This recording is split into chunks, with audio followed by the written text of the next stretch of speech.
Já estamos de volta com o Gazeta Entrevista. Olha, daqui a pouco eu vou conversar com técnicos do Sebrae. O Sebrae está lançando um trabalho muito interessante, é uma campanha chamada SOS Empresas do Acre, para fazer um diagnóstico da situação das empresas que foram atingidas pelas enchentes esse ano. Saber como é que está a situação da empresa, quais foram os problemas gerados por essas enchentes, que caminhos buscar para que essas empresas voltem a funcionar na plenitude, enfim, para reaquecer a economia do Estado. Um trabalho muito interessante, daqui a pouco a gente vai falar desse assunto. Deixa eu só dar um recado aqui para você que gosta de carros possantes. Olha, chegou no Acre a Raviera, uma empresa do grupo Acre Diesel, e agora os carros mais desejados do mundo estão ao seu alcance. Por exemplo, o Ram, potência e robustez. Chrysler, luxo e sofisticação. Dodge, força e potência. Jeep, conforto e resistência. O carro dos seus sonhos, agora bem perto de você. Visite a concessionária Raviera e conheça o lançamento do ano. É o Jeep Renegade, o autêntico SUV fabricado no Brasil. O Jeep Renegade é surpreendente, incomparável, a melhor performance em todos os terrenos, o mais seguro da categoria, a maior potência entre os SUVs compactos, tudo isso e muito mais. E toda essa tecnologia está ao seu alcance a partir de R$ 69.900. O Jeep Renegade, fabricado no Brasil, você pode fazer um test drive, inclusive. Visite a Raviera, uma concessionária, empresa do grupo Acre Diesel. Fica na BR-364, no Santa Inês. Vou convidar agora o Lauro Santos, que é assessor da diretoria técnica do Sebrae no Acre, e o Adão de Souza, que é consultor especialista em varejo do Sebrae. Venham para cá, por favor. Tudo bom, Boa noite, tudo bem? Tudo bem. Tudo bem? Sejam bem-vindos. Olha, sejam bem-vindos mais uma vez. Dizer o seguinte, para começar, eu acho que estava demorando alguém ter essa ideia, lançar essa iniciativa de se fazer um diagnóstico da situação a respeito das empresas que foram prejudicadas com as enchentes, porque o que é que a gente sabe que a gente consegue apreender conversando com esses empresários? É que cada um foi atingido de uma forma diferente. Então, não existem soluções que sirvam para todos eles. Vocês concordam com isso? Com certeza. É baseado, inclusive, nisso, Rogério, que o Sebrae identificou que as melhores práticas dos projetos que já atuamos em recuperação de desastres naturais em municípios atingidos, como, por exemplo, Rio de Janeiro, com a região serrana, Alagoas, São Lourenço do Sul, Rio Grande do Sul, não existe uma solução única para todos os negócios. É preciso fazer um diagnóstico, e é isso que a gente tem procurado fazer. E no caso aqui do Acre, o que você já tem de informações sobre isso? Quais são, digamos assim, os problemas mais frequentes? Nós fizemos a contratação do IEL para fazer uma pesquisa em 9 municípios onde teve o decreto de calamidade pública aprovado pelo governo federal. O IEL tem uma expertise em pesquisa e está fazendo esse trabalho, já fez o Alto Acre todinho, está fazendo Rio Branco e vai fazer, está hoje em Tarauacá, vai fazer Porto Acre e os outros municípios atingidos pela alagação. Mas a gente já percebeu que tem muitos que estão pensando em mudar o local onde estavam, porque sabe que aquele local é insalubre. A gente sabe que a enchente vai acontecer de novo, mas a gente não sabe se ela vai acontecer daqui a 6 meses, daqui a 1 ano, daqui a 3 anos ou daqui a 5 anos. Essa foi a maior registrada até agora, pelos registros históricos. Mas vai acontecer de novo. Então o pessoal quer mudar de atividade, outros querem mudar o ponto, outros precisam de crédito, outros querem desovar o estoque que está preso dentro da loja. Então são necessidades diferentes e no diagnóstico tem apontado isso. Adão de Souza, você que é especialista no varejo e já lidou com casos semelhantes de catástrofes naturais, desastres, enfim. Qual é o nível, o percentual de recuperação das empresas, o tempo que leva para ela se reerguer depois de um processo como esse?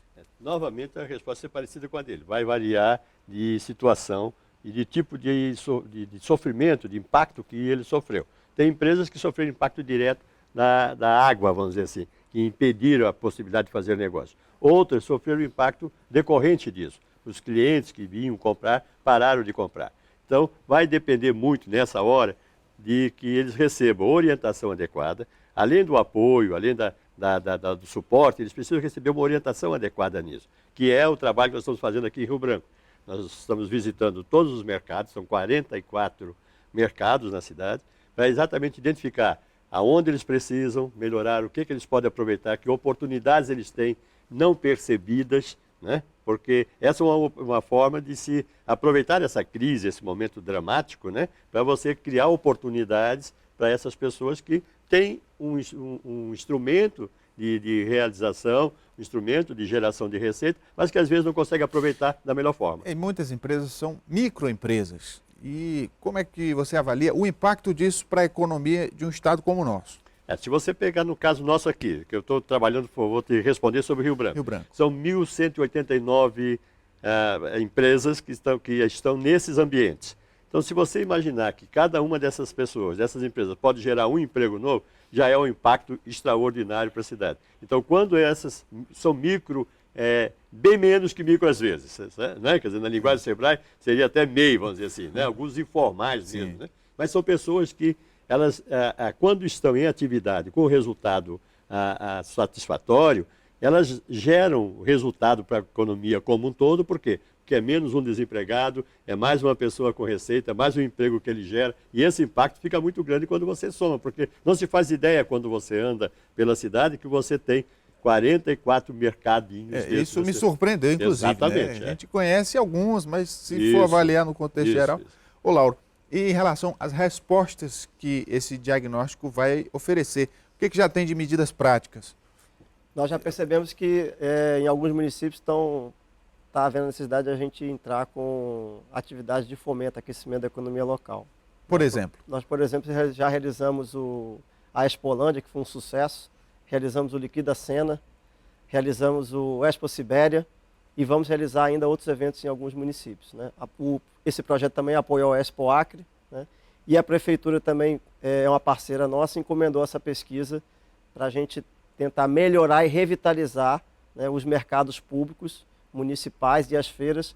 E o Adão, que é uma pessoa que tem uma experiência muito grande nisso, já fez consultoria para mais de 50 shopping centers, é difícil ter a agenda dele, a gente conseguiu, o Adão também trabalhou no projeto, vai trabalhar com continuidade, é o projeto do Shopping Popular, e isso tudo vai ajudar. Por quê? Porque são investimentos grandes, isso mexe com o cotidiano, com a vida de muita gente, de muitas famílias, então a gente não tem chance de errar, a gente tem que ser preciso, por isso é que o diagnóstico aponta isso. E aí, Rogério, nesse diagnóstico que vai ser implantado ainda nos mercados, a gente vai ver, olha, às vezes é importante a gente colocar uma atividade cultural no mercado que foi revitalizado, o mix de lojas que esse mercado tem que ter.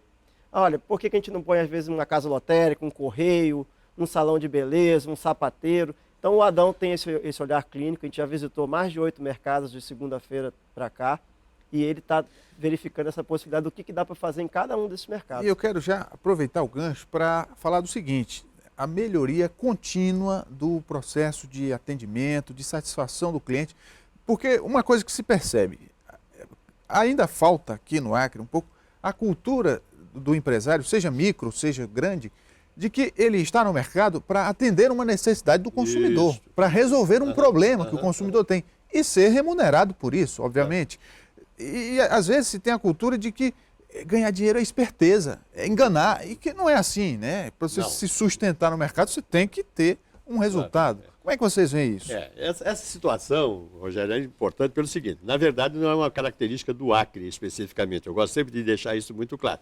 Em todas as comunidades nós temos as pessoas que são chamados espertos e nós temos os empreendedores, né? Quer dizer, a tendência nossa é valorizar ou destacar mais o esperto, mas na verdade não prevalece isso. Claro, é uma minoria, né? Isso, O que prevalece é o cara que tem exatamente essa preocupação, melhoria contínua. Para você ter ideia, uma gerência do Sebrae me pediu um projeto para 3 anos de melhoria contínua nesse segmento do comércio aqui, dos mercados, quer dizer, então o Sebrae já tem essa visão e ele pediu especificamente para isso, porque há essa preocupação, há uma necessidade de mudança de traço cultural na gestão, principalmente do varejo.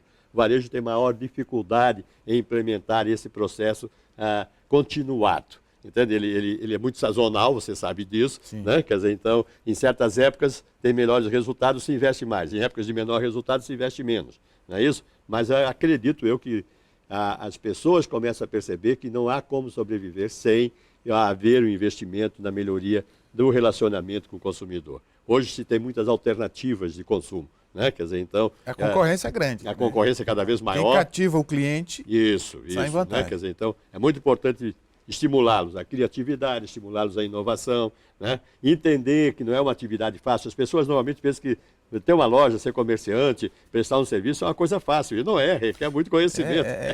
De fato, é muito complicado muito ser complicado. empresário no Brasil. Por uma Isso. série de fatores aqui, a gente está só dando uma pincelada. Vamos entrar num outro quesito também, que para o pequeno, para o micro, essa questão da legislação, da burocracia, dos impostos. O Sebrae trabalha para tentar facilitar isso, mas ainda é difícil para começar. Nesse sentido, como é que vocês avaliam o momento atual? Com a criação da Secretaria-Geral da Micro e Pequena Empresa, né, o Sebrae se aproximou muito das políticas públicas de maneira efetiva junto com o governo federal. A própria criação do microempreendedor individual é um exemplo disso, né? Hoje, com 15 minutos, você formaliza uma empresa, já tem um CNPJ com faturamento de até R$60 mil com funcionário.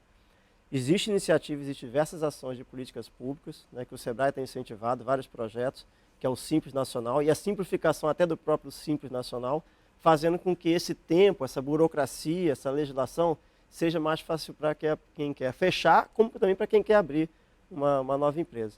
Agora, eu queria destacar, hoje a gente fez uma visita no Mercado do Bosque, Sim. aquele mercado que a gente Eu frequento muito o Mercado do Bosque. Toma café da manhã, com e certeza. a gente ficou muito feliz porque a gente viu uma comerciante lá que trabalha com os mesmos produtos que todos os outros, e com a reforma do mercado, né, temporário, está 3 meses, 4 meses fechado, ela, em vez de simplesmente ir para o espaço cedido da prefeitura, ela foi uma loja. E está com 30 mesas, e disse para mim e para o Adão que as 30 mesas não são suficientes para atender o volume de clientes. Ou seja, quando recuperar o mercado lá, ela não volta mais para o mercado. Uhum. É aquela coisa da crise, né? A crise em chinês, que representa oportunidade e perigo, atenção, né? E ela viu na crise uma oportunidade de empreender, e o mercado dela hoje, ela que tem um mercado próprio, ela tem uma loja grande e está fazendo sucesso. Outra coisa que a gente percebe aqui é a que superação. as pessoas têm a iniciativa de abrir um negócio, mas os negócios não sobrevivem muito tempo. O que é que falta? Falta, primeiro, o espírito empreendedor, que eu considero fundamental, né? Segundo, talvez, a humildade de querer aprender. Antes de nós somos muito imediatistas. Isso aí é um fator chave. Entendeu? Quer dizer, então a pessoa precisa ter humildade de querer aprender. Como é que faz? Essa pesquisa não é nada formal, não é nada acadêmico. É você ver o que as pessoas já fazem. No caso de uma mulher dessa, é ver copiar o que é bom, copiar o que as pessoas fazem bem. Não ter vergonha de perguntar alguma coisa, né? Por que deu certo? E de ter humildade de analisar. Eu vejo muito assim, tem pessoas que vão analisar o negócio do outro, a atividade do outro, no entanto, ela não tem humildade de considerar a sua diferente daquela. Então ele já acha, não, mas ele faz igual a mim, eu já faço igual. Ele não vai no detalhe. Então é muito importante o empreendedor ter essa capacidade de observar o detalhe, aquilo que faz a diferença. Porque às vezes a diferença é só no trabalho. Às vezes a diferença está no horário de abrir. Eu vou dizer uma coisa, como consumidor, ter o seu problema resolvido e ser bem tratado não tem preço. Não tem preço. A gente não quer saber quanto é que está pagando, quer que a necessidade seja atendida. Você não tem a dúvida disso. Você não tem todas as pesquas indicam esse caminho. Todas as pesquisas indicam esse caminho. Né? Gente, o nosso tempo acabou, a conversa está boa demais. Deixar o espaço. Vocês querem acrescentar alguma informação? Eu queria, na verdade, aproveitar aqui, Rogério, a audiência de vocês, né, o trabalho de vocês, além de parabenizar também a TV Gazeta, uma grande parceira do Sebrae, mas pedir também para que as empresas, as pessoas que abrem suas portas dos seus comércios, recebam o pesquisador do IEL e da CEAPROF, que vai estar começando a atuar semana que vem. Eu vou capacitar esse pessoal. Na cidade e na zona rural? Na zona rural. Na zona rural, a CEAPROF, e na área urbana, o IEL. São mais de 8 mil pesquisas e a gente pede para que os empresários respondam essa pesquisa com carinho, com atenção. É uma entrevista, porque esses dados vão ser fundamentais para a gente entender o problema e poder ajudá-los de maneira pontual e precisa. Muito bem, conversei aqui com Lauro Santos e Adão de Souza, técnicos do Sebrae. Obrigado pela vinda. Obrigado a você. Obrigado a você. Vamos para o intervalo comercial. A gente volta já já com mais uma boa entrevista. Continue com a gente.